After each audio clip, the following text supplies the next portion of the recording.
Hello everyone, कैसे हैं आप सभी। मैं शरद यादव एक बार फिर से आप सभी का स्वागत करता हूं आपके अपने यूट्यूब चैनल ग्लैंस एकेडमी पर। दोस्तों, दिवाली का त्यौहार भी बीत चुका है, साथ ही साथ भाई दूज का त्यौहार भी बीत चुका है।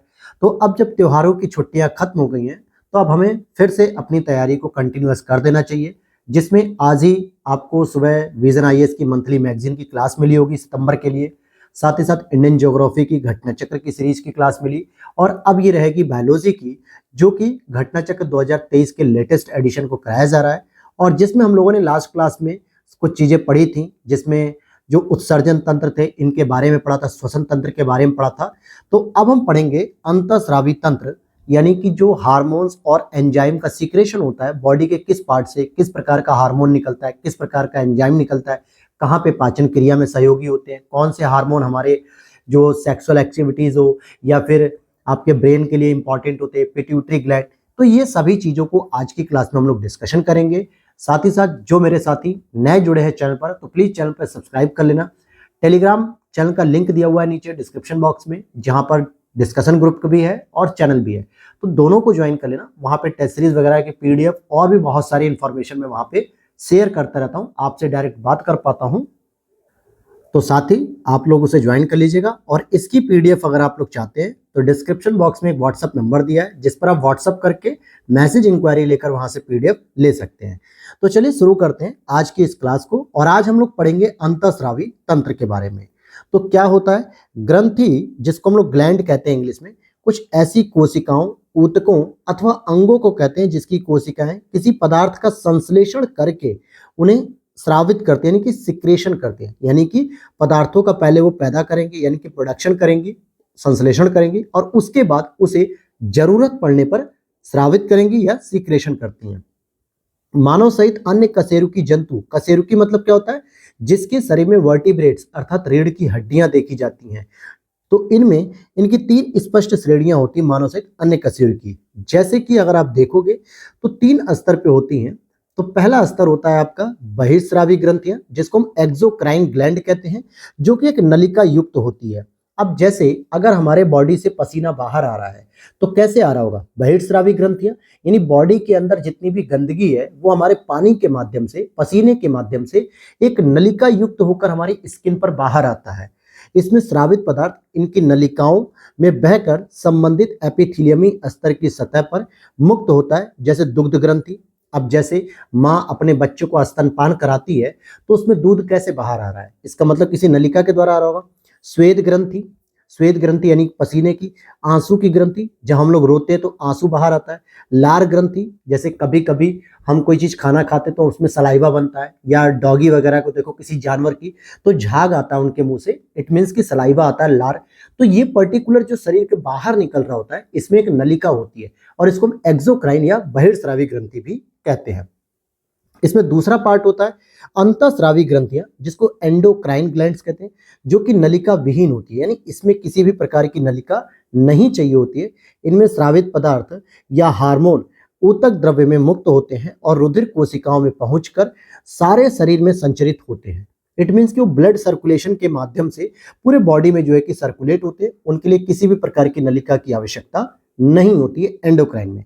जैसे पीयूष अर्थात पिट्यूटरी ग्रंथि से जो निकलते हैं, थायराइड ग्रंथि से, पैराथायराइड से, एड्रिनल से, पीनियल से, थाइमस ग्रंथि, इन सभी से निकलने वाले जो हार्मोन एंजाइम है वो अंतःस्रावी होते हैं, जिन्हें बॉडी से बाहर आने की आवश्यकता नहीं होती है, और इसीलिए उन्हें नलिका की भी आवश्यकता नहीं होती है। और तीसरी का एक ही उदाहरण मुख्य रूप से अग्नाशय है, जो कि एंडोक्राइन और एक्सोक्राइन यानी अंतःस्रावी और बहिर्स्रावी दोनों का मिश्रित रूप होता है, तो उसे हम मिश्रित ग्रंथि कहते हैं। क्या कहते हैं, मिश्रित ग्रंथियां कहते हैं।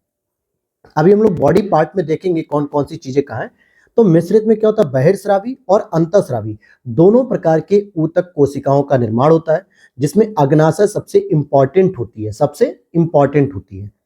अग्नाशय, जिसको हम इंग्लिश में पैंक्रियाज कहते हैं, एक मिश्रित ग्रंथि है। तो ये कई बार प्रश्न पूछा गया है कि निम्नलिखित में से कौन सी एक मिश्रित ग्रंथि है, लीवर, अग्नाशय, किडनी, फेफड़े। तो आपसे ऑप्शन पूछ लेता है, तो आपको पता होना चाहिए कि अग्नाशय, जिससे एक पाचक एंजाइम तथा इसकी लैंगर-हैंस की द्वीपिकाओं की बीटा कोशिकाओं से इंसुलिन, अल्फा कोशिकाओं से ग्लूकॉन और डेल्टा कोशिकाओं से सोमैटोस्टैटिन नामक हार्मोन का स्रावण होता है। तो यहाँ पर आपको एक प्रश्न भी मिल गया यहाँ पर कि जो बीटा कोशिकाओं से क्या निकलता है, इंसुलिन निकलता है, अल्फा कोशिकाओं से ग्लूकॉन निकलता है, डेल्टा कोशिकाओं से सोमैटोस्टैटिन निकलता है। ये पूछा जाता है प्रश्न में, ध्यान देना, ये पूछा जाता है कि अग्नाशय की अल्फा कोशिका से क्या होता है, बीटा कोशिका से, डेल्टा कोशिकाओं से। यदि अग्नाशय में किन्हीं कारणों से खराबी आ जाए तो इन हार्मोन का निर्माण सुचारू रूप से नहीं हो सकेगा, और अगर इंसुलिन की मात्रा बढ़ गई तो भी दिक्कत है, और अगर इंसुलिन की मात्रा घट गई तो भी दिक्कत है, क्योंकि डायबिटीज जैसी जो प्रॉब्लम होती है उसको कंट्रोल करने में इंसुलिन की बहुत जो है कि जरूरत पड़ती है या बहुत बड़ी भूमिका होती है। आप देखोगे किसी किसी का पैंक्रियाज काम नहीं कर रहा होता है या इंसुलिन नहीं बन पाता है तो वो बाहर से इंसुलिन का इंजेक्शन लगवाता है। इसके बाद अगर हम बात करें अग्नाशय को पाचक रस के उत्पादन के लिए प्रेरित या उत्तेजित करने वाला हार्मोन सिक्रेटिन है। मतलब अग्नाशय को जो पाचक रस जो होता है इसका, उसके लिए क्या होता है, सिक्रेटिन होता है। छोटी आंत के ग्रहणी जिसको हम लोग डेडुनम कहते हैं, इससे उत्पन्न यह हार्मोन जठर रस के स्रावण को भी कम करता है।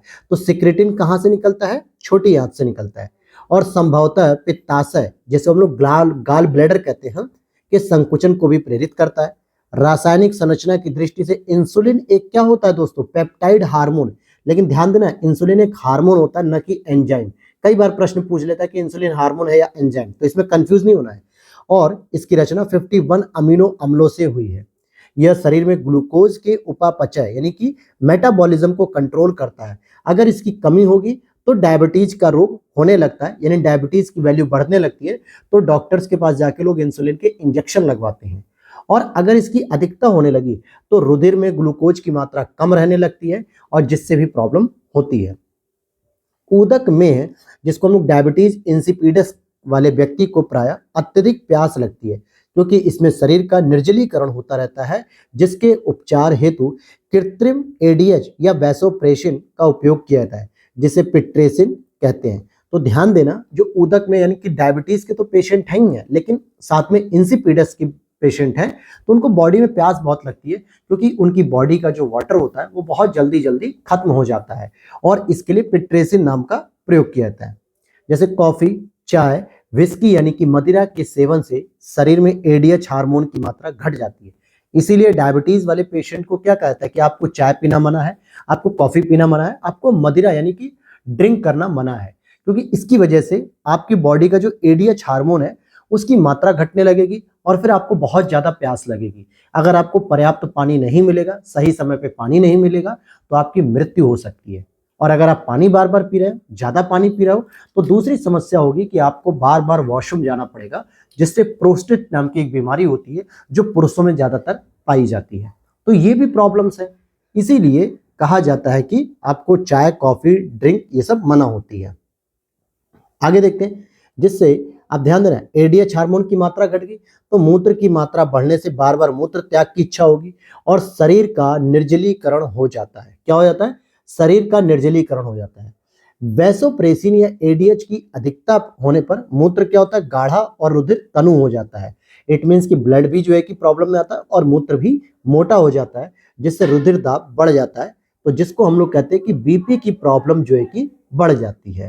वहीं वैसोप्रेसिन का स्रावण पीयूष ग्रंथि से होता है। इसका प्रमुख कार्य वक्र में वक्र नलिकाओं यानी किडनी में जो किडनी की नलिकाएं होती हैं, इसके दूरस्थ कुंडलित भाग तथा संग्रह नलिकाओं से जल के रुधिर में पुनरावशोषण कर बढ़ाना होता है। यही सब चीजें होती है, और इसलिए इसे मूत्रल रोधी हार्मोन या एडीएच भी कहते हैं। मानव शरीर में पिट्यूटरी यानी पीयूष ग्रंथि होती है, एक सूक्ष्म अंतःस्रावी ग्रंथि है जो कि गोल और भूरी लाल रंग की होती है। इसका भार लगभग 500 से मतलब 0.5 से 1 ग्राम तक होता है, और ये सब चीज होती है। इसे हाइपोफाइसिस सेरिब्राई भी कहते हैं। क्या कहते हैं, हाइपोफाइसिस सेरिब्राई भी कहते हैं, जो कि मास्टर ग्रंथि के नाम से प्रसिद्ध है, तो इसलिए पिट्यूटरी ग्रंथि को मास्टर ग्रंथि भी कहते हैं। इसके कई हार्मोन अन्य अंतःस्रावी ग्रंथियों का नियंत्रण भी करते हैं, कंट्रोल करते हैं। हाइपोथैलेमस को पीयूष ग्रंथि का मास्टर कहा जाता है। हाइपोथैलेमस को पीयूष ग्रंथि का भी मास्टर माना जाता है, क्योंकि मस्तिष्क का वह भाग तंत्रिका तंत्र तथा अंतःस्रावी तंत्र के प्रमुख संयोजक की भूमिका निभाता है। सोमैटोट्रोपिन, ध्यान देना, सोमैटोट्रोपिन या वृद्धि हार्मोन का शरीर में संबंध वृद्धि से, जिसकी अधिकता से भीम कायिता यानी जियांटिज्म की अवस्था उत्पन्न होती है, जबकि कमी से बौनापन। तो अब आपके सामने अगर कोई देखने को मिलता है कि कोई व्यक्ति बौना है या छोटा रह गया और उसकी उम्र बढ़ गई है, तो उसमें सोमैटोट्रोपिन नाम का जो हार्मोन होना चाहिए था वो कम सीक्रेट हुआ, यानी उसकी बॉडी में इसकी मात्रा कम थी, इसलिए वो बौना रह गया। और अगर कोई व्यक्ति 6-7 फुट लंबा मिले, बहुत लंबा चौड़ा, हालांकि हरियाणा पंजाब की बेल्ट तो वैसी की वैसी है, लेकिन नॉर्मल आपकी हाइट अगर 5.5 फुट के आसपास है और वहां पे कोई 7-8 फीट का व्यक्ति दिख रहा है, तो इट मीन्स कि उसके अंदर सोमैटोट्रोपिन नाम का हार्मोन सबसे अधिक है। ये चीज क्लियर हो गई। अब यहां पर आप बॉडी पार्ट को देखेंगे, मैं थोड़ा सा इसको छोटा कर लेता हूं जहां से आपको पूरी तरीके से क्लियर दिख सके। ये आई थिंक अब दिख रहा होगा आपको। अब यहां पर आप देखोगे पूरी की पूरी एक बॉडी स्ट्रक्चर दिया हुआ है कि जैसे यहाँ पे ये क्या है, छोटा सा ये पीनियल ग्रंथि है। फिर यहाँ पे अगर आप देखोगे इसको तो ये पीयूष ग्रंथि है या पिट्यूटरी ग्रंथि भी कहते हैं। पीनियल ग्रंथि से मेलाटोनिन नाम का हार्मोन्स निकलता है, लेकिन पिट्यूटरी या पीयूष ग्रंथि से 2 प्रकार के हार्मोन्स की कैटेगरी होती है, एक होता है पश्च पिट्यूटरी, एक होता है अग्र पिट्यूटरी। पश्च पिट्यूटरी से आपका वैसोप्रेसिन और ऑक्सीटोसिन, ये दोनों ही हमारे बॉडी के पीयूष ग्रंथि से निकलते हैं। लेकिन जो अग्र पिट्यूटरी होती है, जैसे एक ये हो गया और एक ये हो गया, तो इससे आपको सोमैटोट्रोपिन एसटीएच जिसे हम कहते हैं, वृद्धि हार्मोन जिसको हम लोग कहते हैं, फिर प्रोलैक्टिन या ल्यूट्रोपिन, फिर पुटिका प्रेरक हार्मोन, और इस तरीके के बहुत इंपॉर्टेंट हार्मोन, जिसमें आपका एक थायराइड प्रेरक हार्मोन भी होता है, ये इंपॉर्टेंट है। वहीं आपके गले के पास ये वोकल साउंड होते हैं, जिसमें एक तो होता है पैराथायराइड ग्रंथियां, ये ऊपर वाले पार्ट में जिससे पैराथार्मोन निकलता है। दूसरा इसी के पास होता है एक अवटू ग्रंथि जिसको हम लोग थायराइड कहते हैं। एक तो होता है पैराथायराइड और एक होता है अवटू यानी कि थायराइड, जहां से आपका थायरॉक्सिन और ट्राइथायरॉयडिन और साथ ही साथ कैल्सिटोनिन ये निकलता है। फिर फेफड़ों के पास आपका थाइमस ग्रंथि है, जहां से थाइमोसिन और थाइमोपोएटिन निकलती है। तो इस तरीके से आप देखोगे। वहीं अमाशय यानी कि जो पेट है, ये पेट का स्ट्रक्चर, यहाँ से आपका एक गैस्ट्रिन और ग्रेलिन निकलता है। अग्नाशय की बात करेंगे पैंक्रियाज से, तो अल्फा कोशिका से हमें ग्लूकॉन मिलता है, बीटा कोशिका से इंसुलिन और डेल्टा कोशिका से सोमैटोस्टैटिन। और सोमैटोस्टैटिन का मैंने क्या काम बताया था, कमेंट सेक्शन में बताइएगा, अभी मैंने पढ़ा है। अच्छा, एफ कोशिका को भी याद रख लेना, ये अग्नाशयी पॉलीपेप्टाइड होती है। फिर यहीं पे ये आपको लीवर देखने को मिलेगा, बड़ा सा ये लीवर का पार्ट है, जो कि आईजीएफ यानी इंसुलिन लाइक ग्रोथ फैक्टर का काम करता है। ये आपके राजमे के दाने की तरह किडनी होती है, जिससे कोलेस्ट्रॉल, रेनिन, एरिथ्रोपोइटिन नाम के हार्मोन्स यहाँ पे निकलते हैं। और यहीं पर जो ऊपर की साइड में ये वाला पार्ट दिखता है ना, ये वाला, क्योंकि किडनी तो ये वाला पार्ट होती है, और इसके ऊपर का ये जो पार्ट होता है इसे हम अधिवक्र या एड्रिनल ग्रंथि भी कहते हैं, जिससे एक तो आपका एड्रिनल ग्रंथि हो गया और दूसरा हो गया आपका वक्र या किडनी। फिर यहाँ पे महिलाओं में, सिर्फ महिलाओं में अंडाशय देखने को मिलता है, जिससे एस्ट्रोजन और प्रोजेस्टेरोन नाम के हार्मोन्स निकलते हैं, जबकि वहीं पुरुषों में वृषण से निकलते हैं, यानी टेस्टिस से एंड्रोजन। तो ध्यान देना, जिसको हम टेस्टोस्टेरोन कहते हैं तो वो हो गया पुरुषों का, जिसको हम एंड्रोजन के नाम से भी जानते हैं, और वहीं एस्ट्रोजन और प्रोजेस्टेरोन दोनों ही महिलाओं से संबंधित हैं। तो इतनी बात समझ में आ गई होगी आपको। अब यहाँ पर आप देखोगे कि थायरॉक्सिन हार्मोन का स्रावन गले में स्थित थायराइड ग्रंथि से होता है, और शरीर में ये मेटाबॉलिज्म क्रियाओं का नियंत्रण करता है, वृद्धि को उत्प्रेरक के रूप में कार्य करता है। और इस हार्मोन की कमी से बच्चों में जड़ मानवता, इट मीन्स कि बुद्धि का विकास नहीं हो पाता है, और मिक्सिडिमा, वयस्कों में मिक्सिडिमा नामक रोग होता है। तो ये प्रश्न पूछ लेता है कि थायरॉक्सिन की कमी से बच्चों में होने वाले रोग को क्या कहते हैं, जड़ मानवता, वयस्कों में होने वाले रोग को क्या कहते हैं, मिक्सिडिमा कहते हैं, और सामान्य घेंगा या गलगंड भी कहते हैं, तथा हाशीमोटो नाम का रोग भी होता है। तो इसी के साथ हम देखेंगे कि जो गलगंड या ग्वाइटर रोग जिसे हम लोग कहते हैं दोस्तों, कि गलगंड या ग्वाइटर रोग तथा प्लूमर का रोग भी थायराइड ग्रंथि के अतिस्रावण के कारण होता है। यानी अगर थायराइड ग्रंथि का मैक्सिमम हार्मोन जो है कि सिक्रेशन हो रहा है, तो ये प्रॉब्लम्स होती है। और आयोडीन युक्त हार्मोन थायरॉक्सिन एक अमीनो अम्ल है, जिसे थायराइड ग्रंथि से स्रावित करने के लिए प्रेरित करने वाला हार्मोन थायरोट्रोपिन या टीएसएच क्या होता है, थायराइड जो है कि टीएसएच होता है, जो पीयूष ग्रंथि से स्रावित होता है। और शरीर में अगर आयोडीन की कमी है तो आपको घेंगा रोग हो सकता है, जो गलगंड के नाम से भी जाना जाता है। गले में नीचे फोड़ा सा हो जाता है, बड़ा सा फूल जाता है। और आयोडीन की कमी को पूरा करने के लिए हम लोग कौन सा नमक खाते हैं दोस्तों? तो सबसे फेमस नमक टाटा का नमक खाते हैं। आगे देखते हैं, जब पैराथायराइड की बात करते हैं, जिसको हम परावटु ग्रंथियां, भ्रूण के एंडोडर्म से व्युत्पन्न ग्रंथियां हैं, जो कि पीयूष ग्रंथि से स्वतंत्र कार्य कर सकती हैं, और यह गले में थायराइड ग्रंथि के ठीक पीछे स्थित होती है।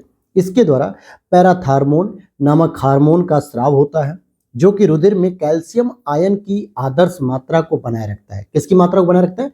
कैल्शियम आयन की। फिर एड्रीनेलिन, ये बहुत इंपॉर्टेंट है दोस्तों, यहां से प्रश्न कई बार पूछा गया है, ध्यान से समझना है कि एड्रीनेलिन या एपिनेफ्रीन नामक हार्मोन एड्रिनल मेडुला से स्रावित होता है, जिसके स्राव से हृदय गति में वृद्धि होती है तथा शरीर में उत्तेजना का अनुभव होता है।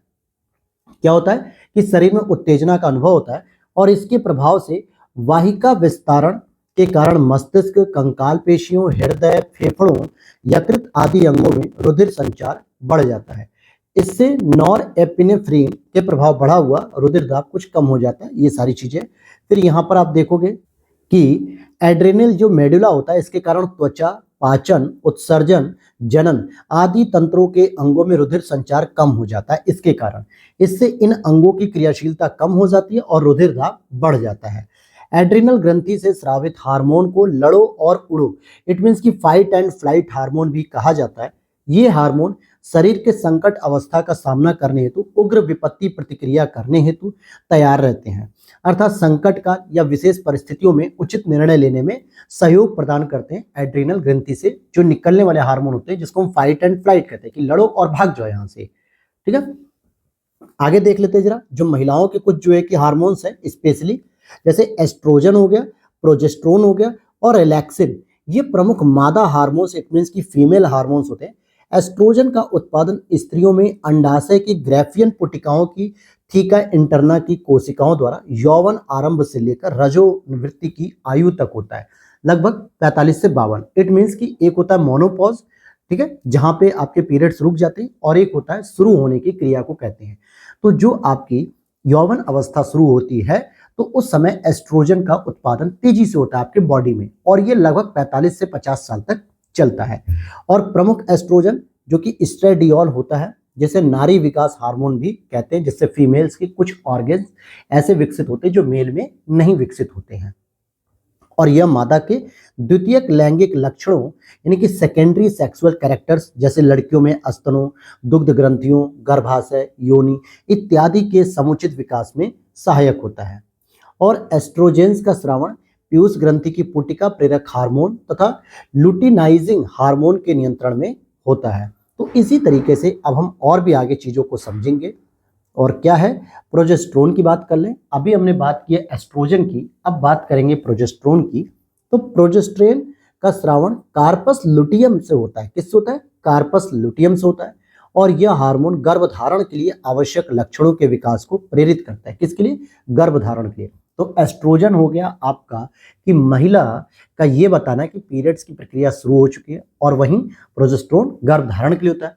इसके प्रभाव में गर्भाशय की एंडोमेट्रियम का मोटा होना, रुधिर संचरण का बढ़ना, इसकी कोशिकाओं में वसाओं ग्लाइकोजन का संचय होना, और अंडाशयों में नई पुटिकाओं के निर्माण की प्रक्रिया बंद होना, ये सभी चीजें शामिल होते हैं। क्योंकि जब महिला गर्भधारण कर लेती है तो नए पीरियड्स नहीं आते 9 महीने तक। इसके बात करेंगे, एक और हार्मोन होता है रिलैक्सिन। रिलैक्सिन की बात करेंगे तो इसका स्रावण गर्भावस्था में कार्पस लुटियम तथा आंवल या प्लेसेंटा द्वारा होता है, जिस प्लेसेंटा के द्वारा बच्चा अपने मां से रक्त के साथ साथ जितनी भी आवश्यक भोज्य पदार्थों की आवश्यकता होती है उसको पूरा करता है। प्लेसेंटा से जुड़ा रहता है एक बच्चा। यह एक पॉलीपेप्टाइड होता है, और यह हार्मोन श्रेणी मेखला के प्यूबिक सिम्फाइसिस नामक जोड़ को लचकदार बनाकर फैलाता है, जिससे गर्भाशय ग्रीवा चौड़ी होती है और शिशु के जन्म में सुगमता होती है। तो होता है ना कि जब बच्चे का जन्म होता है आपकी योनि से, तो उसका साइज बड़ा हो जाता है, तो इसी वजह से होता है। और अब हम बात करेंगे पुरुषों की। तो पुरुषों में वृषणों यानी कि टेस्टिस की लेडिंग की कोशिकाओं से नर हार्मोन अर्थात एंड्रोजेंस का स्रावण होता है। अब प्रमुख एंड्रोजन क्या होते हैं? टेस्टोस्टेरोन होते हैं। और इसे पौरुष विकास हार्मोन भी कहते हैं। ये पुरुष जो कि पुरुषोचित लैंगिक लक्षणों के परिवर्धन और यौन आचरण को प्रेरित करता है। माँ और शिशु के बीच गले लगना या चूमना या शिशु की देखभाल अर्थात वात्सल्य की तथा मैथुन के समय भोग विलास की भावनाओं को ऑक्सीटोसिन नामक हार्मोन बढ़ाता है। जैसे अब माता अपने बच्चे के प्रति जो ममता दिखाती है, जो प्यार दिखाती है, जो वात्सल्य दिखाती है, उसकी केयर करती है, ये सभी ऑक्सीटोसिन नामक हार्मोन की वजह से ही होता है। ऑक्सीटोसिन के दो लक्ष्य ऊतक होते हैं, एक तो होता है स्त्रियों के गर्भाशय तथा स्तन ग्रंथियां, दूसरा होता है और यह हार्मोन शिशु द्वारा दुग्धपान के समय स्तनों की पेशियों को सिकोड़कर दुग्ध उत्क्षेपण को बढ़ाने का कार्य करता है, यानी बच्चे को दूध प्राप्त हो पाता है। फिर वहीं बात करेंगे प्रोलैक्टिन हार्मोन का स्रावण अग्र पिट्यूटरी की लेप्टोट्रॉफ कोशिकाओं द्वारा होता है। इसका मुख्य कार्य शिशु जन्म के बाद दुग्ध के स्रावण को प्रेरित करना। पीनियल ग्लैंड मस्तिष्क के प्रमस्तिष्क गोलार्धों के बीच स्थित होती है, जो कि मानव शरीर की सबसे छोटी अंतःस्रावी ग्रंथि है। इसे एपिफाइमिस सेरेब्राई भी कहते हैं और इसे मेलाटोनिन नामक हार्मोन स्रावित होता है, जो कि निद्रा व जागने की क्रिया को नियंत्रित करता है। तो अगर आप सो रहे हैं या जाग रहे हैं, उसके लिए सबसे इंपॉर्टेंट होता है मेलाटोनिन नाम का हार्मोन्स। और मंद प्रकाश तथा रात में इसका श्रवण अधिक होता है, जबकि तीव्र प्रकाश या दिन में इसका श्रवण कम होता है। इट मीन्स कि अगर रूम में आपके लाइट जल रही है तो इसका सीक्रेशन नहीं होगा और आपको नींद नहीं आएगी। इसीलिए लोग क्या कहते हैं कि लाइट को क्या कर दो दोस्तों, ऑफ कर दो, ताकि आराम से सो सके, क्योंकि ये अंधेरे में या मंद प्रकाश में रात में ये तेजी से सीक्रेशन होता है इसका और लोगों को नींद आती है इससे। तो अब इसी पर हम लोग एमसीक्यू सीरीज करेंगे, जिसका पहला प्रश्न है निम्नलिखित मनुष्य के शरीर में कौन सी ग्रंथि वाहिनी विहीन है। इट मीन्स कि क्या हो गया, नलिका विहीन। और नलिका विहीन का मतलब क्या हो गया दोस्तों, अंतःस्रावी। तो अंतःस्रावी में आप देखोगे अंतःस्रावी ग्रंथि साफ साफ लिखा हुआ है, तो ये तो आंसर सही हो गया। आगे देख लेते हैं, मानव शरीर में सबसे छोटी अंतःस्रावी ग्रंथि कौन सी है। तो पिट्यूटरी होती है, जिसको हम पीयूष ग्रंथि भी कहते हैं, और ये सबसे छोटी होती है, लेकिन सबसे अधिक ग्रंथियों का ये नियंत्रण करती है। पिट्यूटरी ग्रंथि बीपीएससी 2022 में पूछा गया कहां पर स्थित होती है। आंत, लीवर, किडनी, मस्तिष्क। तो मस्तिष्क में ये स्थित होती है। कहां पर स्थित होती है, मस्तिष्क में, जो कि हाइपोथैलेमस के नीचे स्थित होती है। कहां पर, हाइपोथैलेमस के नीचे। अगला प्रश्न है, मानव शरीर में निम्नलिखित में से कौन सी ग्रंथि अंतःस्रावी और बहिर्स्रावी दोनों ही प्रकार की ग्रंथि है। या दूसरा प्रश्न पूछा जा सकता है, मिश्रित ग्रंथि बताइए। तो वो अग्नाशय है, और अग्नाशय से आपको पता है कि बीटा सेल से क्या मिलती है, इंसुलिन मिलता है। अल्फा सेल से क्या मिलता है, ग्लूकान मिलता है। और गामा सेल से क्या मिलता है, ये आपको बताना है कमेंट सेक्शन में। फिर अगले प्रश्न को देखते हैं हम लोग यहाँ पर, पीत पिंड कहाँ पाई जाती है। पीत पिंड यानी कि येलो पिंड जो होता है, वो पाई जाने वाली कोशिकाओं की संगति क्या होती है, तो अंडाशय होता है। क्या होता है, अंडाशय, ओवरीज जिसे हम कहते हैं। ओवरी में पाई जाने वाली कोशिकाओं की संगति पीत पिंड कहलाती है। स्त्रियों में ल्यूटिनाइजिंग हार्मोन या अंतराली कोशिका प्रेरक हार्मोन अंडाशय से अंडोत्सर्ग को प्रेरित करता है, जिससे कार्पस ल्यूटियम नामक पीत ग्रंथि का विकास होता है, और इससे निकलने वाला प्रोजेस्टेरोन हार्मोन भी ल्यूटिनाइजिंग द्वारा प्रेरित होता है। तो प्रोजेस्टेरोन, एस्ट्रोजन, ये सब महिलाओं के हार्मोन हैं, जबकि टेस्टोस्टेरोन पुरुष के हार्मोन्स हैं। फिर यहां पर अगला प्रश्न है, मानव शरीर में निम्नलिखित में से कौन सी कोशिकाएं एंड्रोजन हार्मोन स्रावित करती हैं। तो वही एंड्रोजन हार्मोन में ही तो आपका एस्ट्रोजन वगैरह सारी चीजें आती हैं। तो ये लेडिंग की कोशिकाएं होती है। किसकी, लेडिंग की कोशिकाएं होती हैं। फिर अगला यहाँ पे सूची 1 और सूची 2 है, जिसको आपको मिलान करना है। तो आप देखो कि जनन ग्रंथि यानी कि सेक्सुअल एक्टिविटीज, तो इसके लिए आपका क्या हो जाएगा, प्रोजेस्टेरोन हो जाएगा, और ये एक फीमेल वो है, हार्मोन है। पीयूष ग्रंथि से बात करेंगे तो पीयूष ग्रंथि क्या हो जाएगी दोस्तों, तो ये हो जाएगा आपका वृद्धि हार्मोन। अग्नाशय की बात करेंगे तो यहां से इंसुलिन हो जाएगा, और अधिवक्र का तो कार्टिसोल हो जाएगा।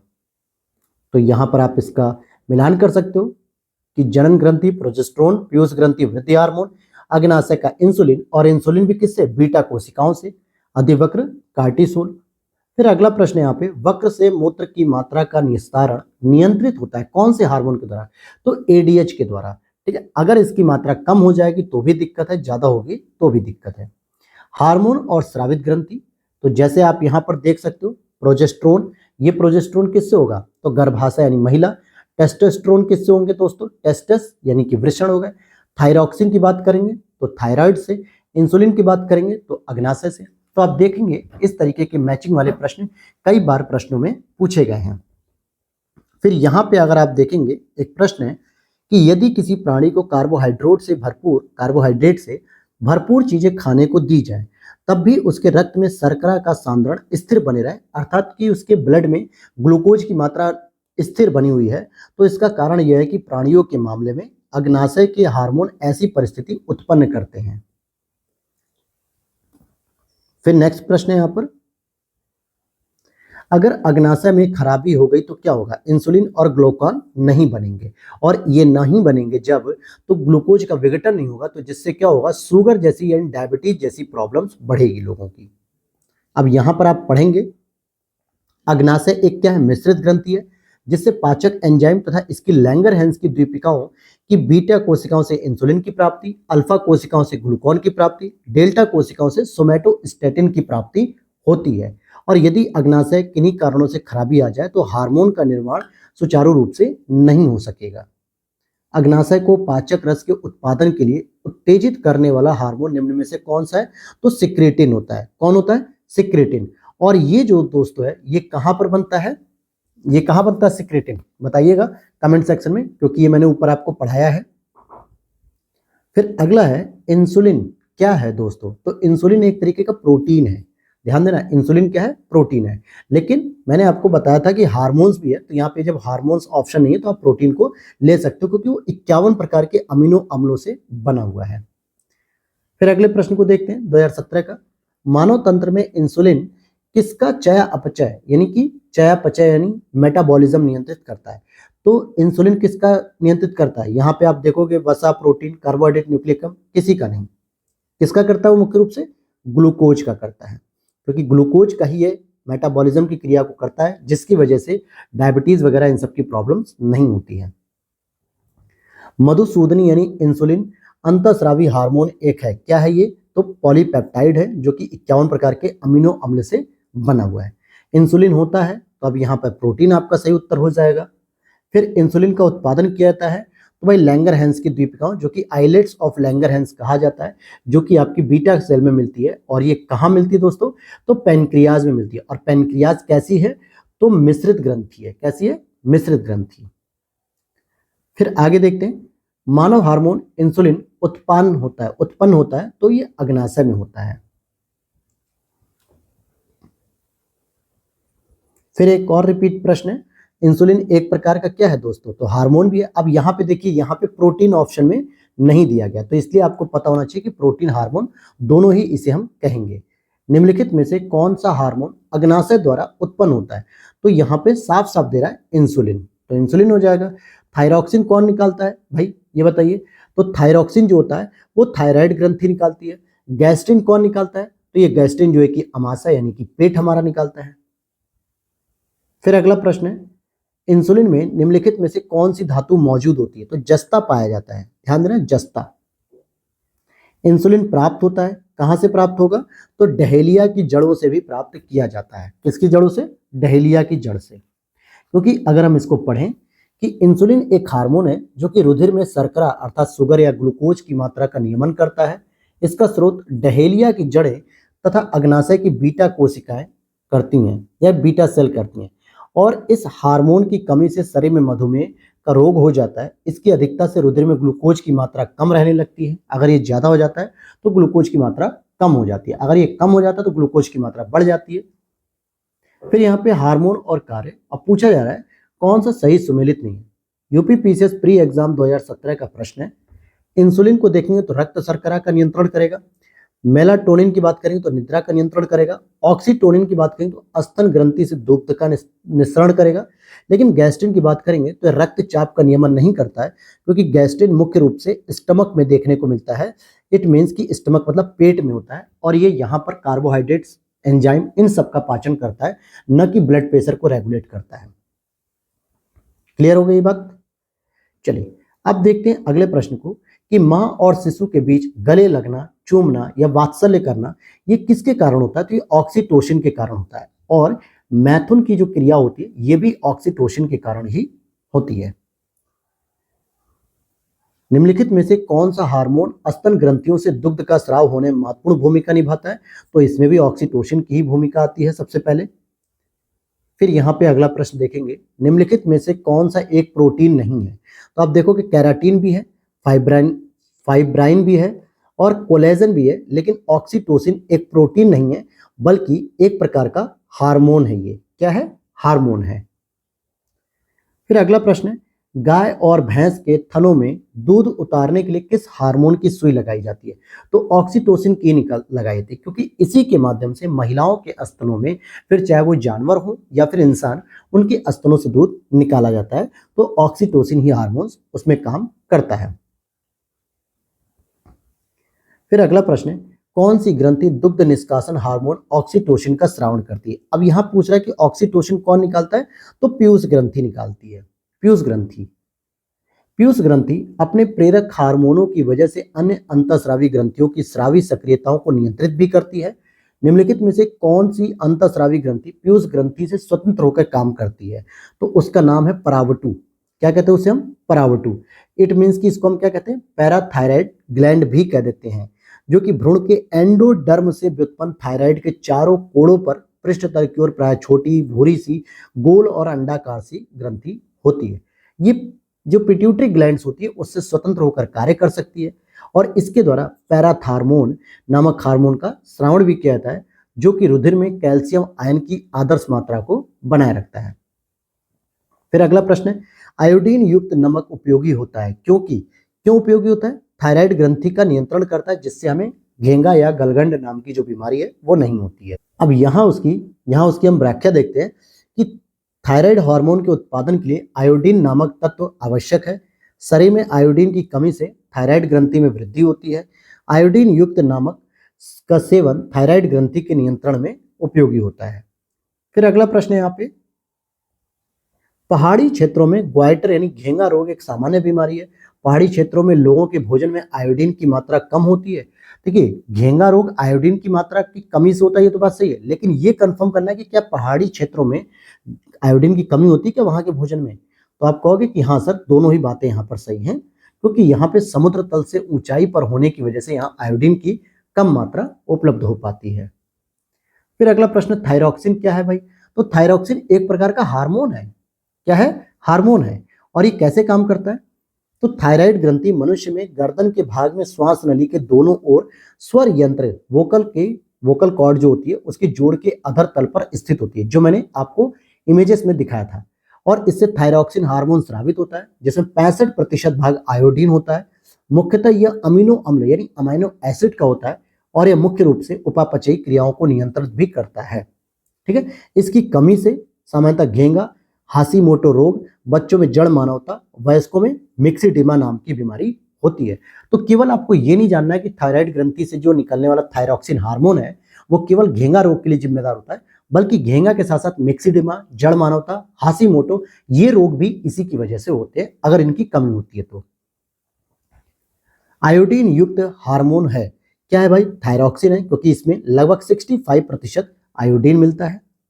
निम्नलिखित हार्मोनों में से किसमें आयोडीन होता है? तो किसमें होता है? थायरॉक्सिन में आयोडीन होता है। फिर अगला प्रश्न है, आयोडीन युक्त थायरॉक्सिन है क्या है भाई? एक शर्करा है या एक अमीनो अम्ल है? तो अभी हमने पढ़ा अमीनो अम्ल है वो, तो अमीनो एसिड उसका उत्तर हो जाएगा। अगला प्रश्न है यहाँ पे, थायराइड ग्रंथि से थायरॉक्सिन स्रावित करने के लिए उत्तेजित करने वाली जो अंतःस्रावी हार्मोन कौन सा होता है? तो टीएसएच होता है। क्या होता है? टीएसएच। और यहाँ पे सूची फर्स्ट और सूची सेकंड का यहाँ पे मिलान करना है कि एड्रेनालिन क्या करता है, एस्ट्रोजन या इंसुलिन या फेरोमोन। तो हम इसकी बात करते हैं। तो सबसे पहले हम मिलान करेंगे जो हमें पता है, जैसे एस्ट्रोजन हार्मोन स्त्रियों के लिए है। इंसुलिन की बात करेंगे तो ये क्या करेगा? ग्लूकोज का रेगुलेशन करता है। फेरोमोन की बात करेंगे तो ये करता है गंध के बोध से साथी को आकर्षित करना, जैसे जानवरों में होता है। और साथ ही साथ एड्रेनल क्या करता है? क्रोध, भय और खतरा, इस समय ये काम करता है। तो इस तरीके से आपने इसका मिलान देख लिया, किस तरीके से मिलान हुआ है। फिर आगे देखते हैं, निम्नलिखित में से कौन सा हार्मोन लड़ो और उड़ो, इट मीन्स की फाइट एंड फ्लाइट हार्मोन कहलाता है?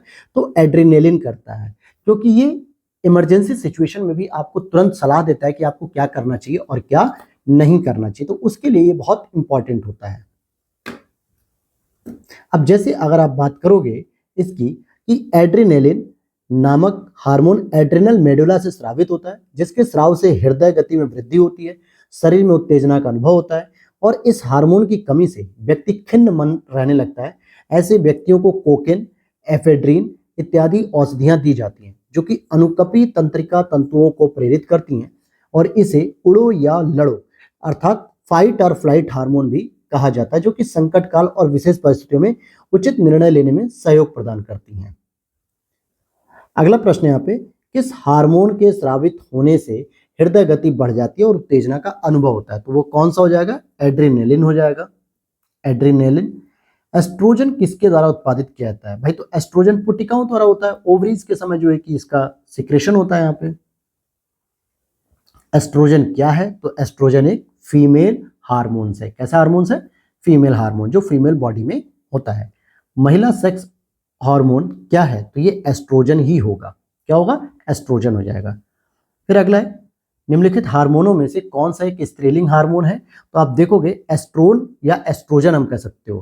देखो एंडोस्ट्रोन, थायरॉक्सिन ये दोनों ही कॉमन है, जो मेल और फीमेल दोनों पाते हैं, लेकिन टेस्टोस्टेरोन की बात करूंगा तो ये मेल का है और एस्ट्रोजन की बात करूंगा तो ये फीमेल का है।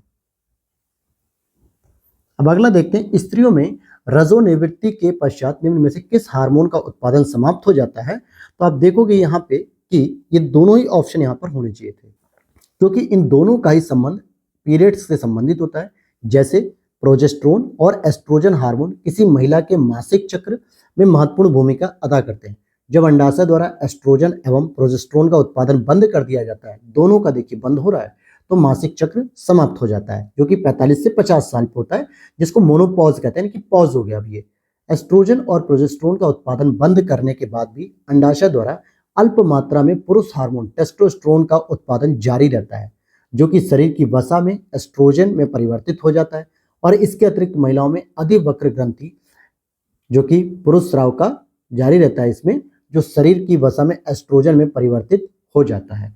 तो इस तरीके से आप कह सकते हो कि रजोनिवृत्ति के बाद उत्पादित कुल एस्ट्रोजन की मात्रा महिलाओं के प्रजनन काल के दौरान उत्पन्न एस्ट्रोजन की मात्रा से काफी कम होती है।